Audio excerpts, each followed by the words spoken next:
Broadcasting live from the Business RadioX studios in Atlanta, Georgia, it's time for Coach the Coach Radio.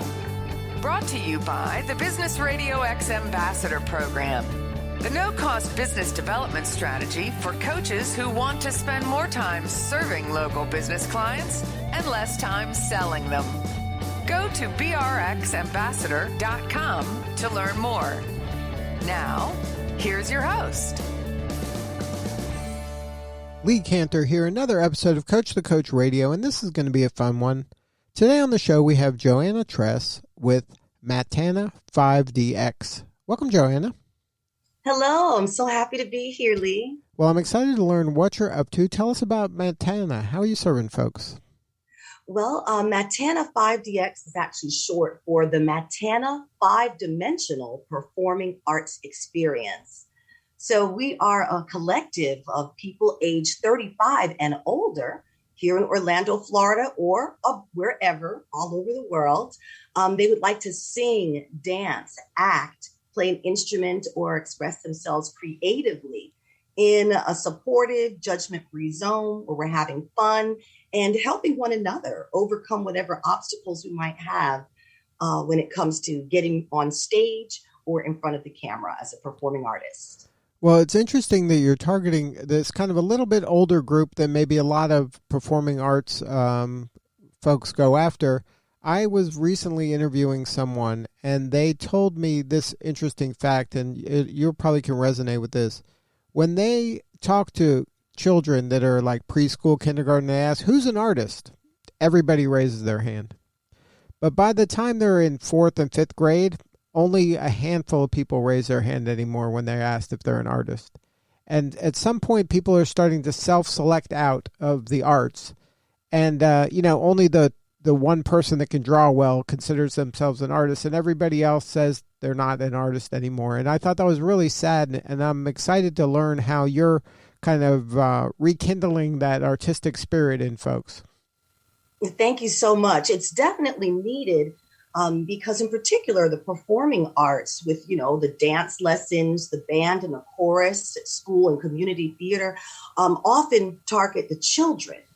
And we're busy investing time and energy and resources into helping our youth develop those skills and then see where that takes them further on in life. But for many of us, when we're grown up, we're at the height of our careers, we're taking care of families, even older parents, etc. We found that our experiences in the performing arts have gone to the back burner or non-existence, or whatever hopes, dreams, and aspirations we had as a young person have sort of died. So we want to rekindle that and let people just have that missing piece of their life fulfilled and be able to delve into their art and just really feel alive again, happy and satisfied with where they are because they're being their authentic self. Now, how did this idea kind of come about? Is this something, have you been involved in the arts your whole career, or is this kind of a second act for you and your team? Right. Well, this is where I started off, with high school and college performances, made my first professional demo back in 1993. And I've been in multiple bands and at community theater productions and things over the years. And then I taught kids as well. So I've seen both sides of the experience where I taught young people as far as singing, stage presence, and beginning piano. And that is where I realized that, well, wait a minute, I want to do things now. I want to have fun. And I could continue to do community theater, but there are a variety of options now. I'm creating a new option that is going to help someone who maybe doesn't have the confidence or the skill level, doesn't know how to plug into the arts. I have a gateway to that. And we'll do our own thing, and folks can add that to their resume and their workshops and things that help them get to where they want to be. So really, we make dreams come true. People have all kinds of creative concepts and ideas, and we can collaborate on them and make sure we find a way to make it happen. So why do you think so many people kind of self-select out of this performing arts? Is it because they feel like, oh, my window is closed, I'm not going to become famous, so then why bother? Or there's too much rejection, they're never going to pick me. Like, what are some of the reasons you found that people kind of opt out of the arts at a certain age? Yeah, and it's all of the above. When people respond to a survey that's on our website, and some of the responses include that when they were young, their parents wanted them to focus on academics, even though they had an interest in the arts. So sometimes it's that family pressure for the family business and for a particular career path, and they don't see where it can fit in.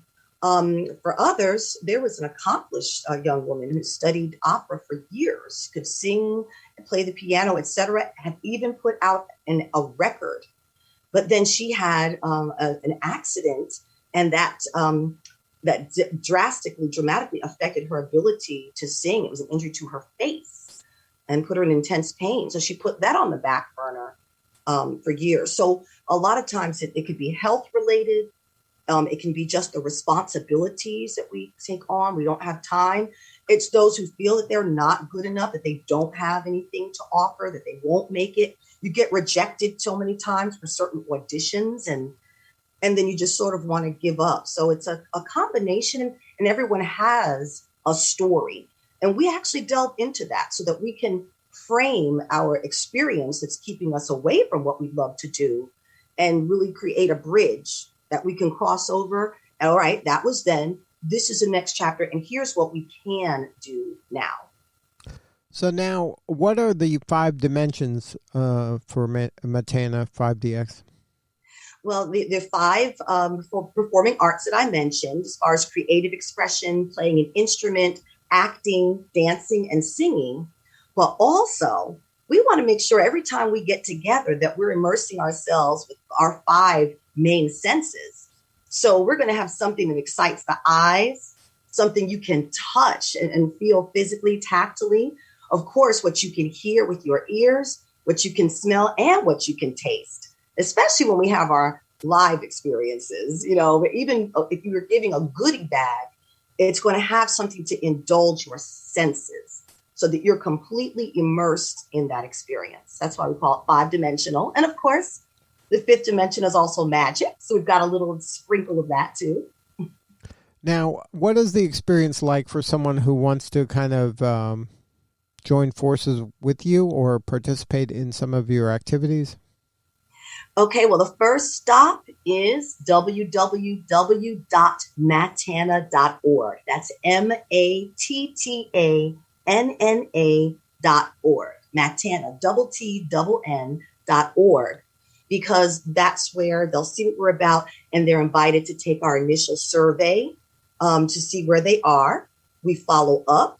We have a secondary survey to get more specific. And then we have a free 30-minute consultation to let them know what we can do for them, how we see them. And then, of course, we invite them to one of our events online, virtually. It'll be by Zoom, of course, first. And of course, what that leads to after, sometimes there's an open mic element. Sometimes there's a creative writing and even meditation element. Sometimes it's an assessment. We have an actual process step by step. But ultimately, we want to get together and put a live show on for the community to buy tickets, have sponsors, just all of us delve in and present a customized show based on each person's interest. So every show we're going to do is different. And then, so it's primary for people in the Orlando area?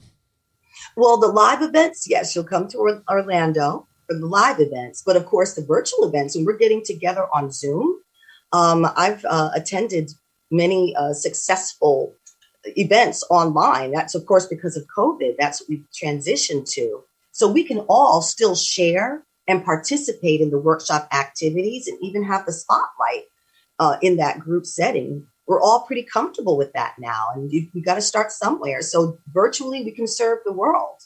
And then though, for that special thing, you got to come to Orlando, and when the big time comes over, when we get COVID under control, like next year. We look forward to that. So now, are you partnering with other organizations that are involved in the performing arts or would like to be? Absolutely. I have organizations that I love and support, like the Timucua Arts organization here in Orlando. I went to a live performance before the shutdown, and it blew my mind. There is a collective with recording studios and stages, small stages, called the Jaica, Jaica. I've attended their events and support them. But we are really open to all of places that have venues, that have an audience that we can help and nurture.